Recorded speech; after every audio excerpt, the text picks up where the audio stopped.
لو نفسك تقضي فصل الشتاء في أجواء ومود مختلف، يبقى لازم تدور على حاجة ممتعة جديدة غير تقليدية. ومفيش أجمل ولا أحلى من سفرية وسط أروع الأجواء الشتوية. عشان كده جهزنا لك قائمة بأجمل الدول اللي هتستمتع فيهم بفصل الشتاء.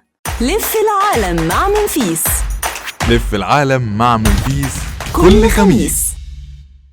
كندا بتعتبر كندا واحدة من أفضل الوجهات الشتوية في العالم، وده بيرجع لطبيعتها المذهلة في فصل الشتاء. فهي بتتمتع بدرجات حرارة منخفضة جداً، وبتضم العديد من المدن الثلجية اللي هتقدر تزورها وتستمتع بجمالها وجمال جبالها البيضاء المغطاة بالثلوج، وتلعب وسط التلج وتمارس رياضة التزلج بمنتهى المرح، وخوض تجربة هايلة في مشاهدة العديد من الحيوانات الفريدة اللي مش موجودة في كل الأماكن واللي هتلاقيها في المتنزهات الوطنية. واستمتع وانت في كندا برؤية الأضواء الشمالية.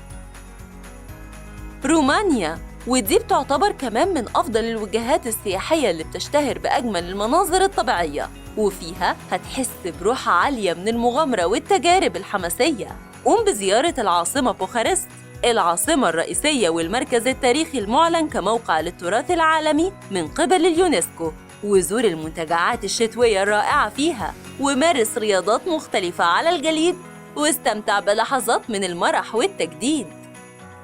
باريلوتشي، المدينة الرائعة في تشيلي، وهي وجهة محببة ومميزة سواء للسكان المحليين أو للسياح، وده بسبب محيطها الجبلي الجميل وأنشطتها الممتعة وسط التلوج المرحة. هتقدر فيها تقوم بالتزلج على الجليد بكل أشكاله، فهو بيعتبر من أهم عوامل الجذب في المدينة، وهي بتشتهر بمنتجعات تزلج عالمية، واللي فيها هتقدر تقوم باستئجار المعدات الخاصة بالتزلج على الجليد، بالإضافة إنك تقدر تاخد دروس لو كنت لسه مبتدئ.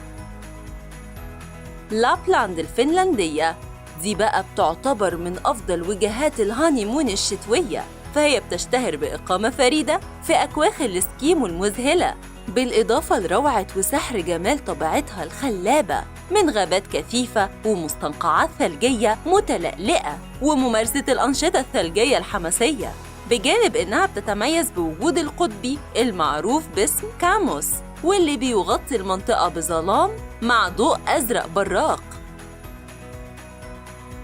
البرازيل، دي بقى مكانك المثالي ووجهتك المناسبة لو كنت بتحلم تقضي أجواء شتوية مميزة ما تتنسيش في حياتك. فالبرازيل هتقدم لك أماكن سياحية رائعة هتقضي فيها أوقات سياحية مذهلة زي ريو دي جانيرو وبوزيوس وفلوريانوبوليس.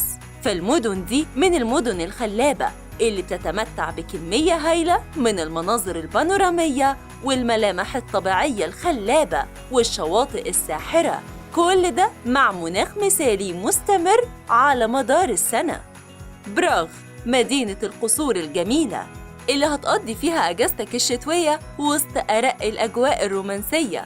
فبالرغم من أن مدينة براغ مدينة خلابة وجاذبة للسياح طول السنة، إلا إنها في فصل الشتاء بيتضاعف جمالها، فالثلوج بتقوم بتغطية أسطح القصور وبتتحول شوارع براغ للون أبيض براق. بكده تكون عارف هتقضي أجازتك الشتوية فين. لو عجبتكم حلقتنا النهاردة ما تنسوش تعملوا لايك وسبسكرايب للقناة، واستنونا في حلقة جديدة من حلقات منفيس.